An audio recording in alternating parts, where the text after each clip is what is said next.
नमस्कार शेतकरी बंधूंनो, स्वागत आहे तुमचं आपल्या ग्रेट शेतकरी यूट्यूब चॅनलवर। बघा शेतकरी मित्रांनो, आज 10 जून 2026 रोजचे आजचे आपण संपूर्ण महाराष्ट्रामधील हरभरा बाजारभाव या व्हिडिओच्या माध्यमातून लाईव्ह स्वरूपात जाणून घेणार आहोत। तत्पूर्वी आपण चॅनलवर नवीन असाल चॅनलला सबस्क्राइब करायला विसरू नका।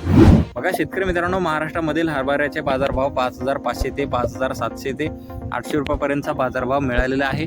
चला तर आपण सविस्तररित्या बाजारभाव जाणून घेऊया। बघा शेतकरी मित्रांनो, कृषी उत्पन्न बाजार समिती मेहकर बुलढाणा येथे अवकालेले 240 क्विंटल जास्तीत जास्त दर आहे 5580 रुपये क्विंटल, सर्व संदर्भ 5400 रुपये क्विंटल आता लोकल हरभरा। बघा पुढील बाजार समिती आहे गेवराई बीड येथे जास्तीत दर आहे 5700 रुपये क्विंटल, सर्व संदर्भ 5500 रुपये क्विंटल आता लोकल हरभरा।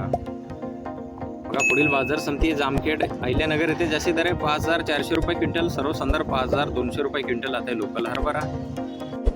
बघा पुढील बाजार समिती अकोला मूर्तिजापूर येथे जास्तीत दर आहे 5700 रुपये क्विंटल, सर्व संदर्भ 5450 रुपये क्विंटल आता लोकल हरभरा। बघा शेतकरी मित्रांनो, पुढील बाजार समिती नागपूर येथे जास्तीत दर आहे 5734 रुपये क्विंटल आता लोकल हरभरा। बघा पुढील बाजार समिती आर्वी येथे जास्तीत दर आहे 5700 रुपये क्विंटल, सर्व संदर्भ 5500 रुपये क्विंटल आता लोकल हरभरा। बघा पुढील बाजार समिती अकोला येथे जास्तीत दर आहे 5865 रुपये क्विंटल, सर्व संदर्भ 5735 रुपये क्विंटल आता लोकल हरभरा। बघा शेतकरी मित्रांनो, पुढील बाजार समिती जालना येथे जास्तीत दर आहे 5775 रुपये क्विंटल, सर्व संदर्भ 5500 रुपये क्विंटल जात आहे लोकल हरभरा।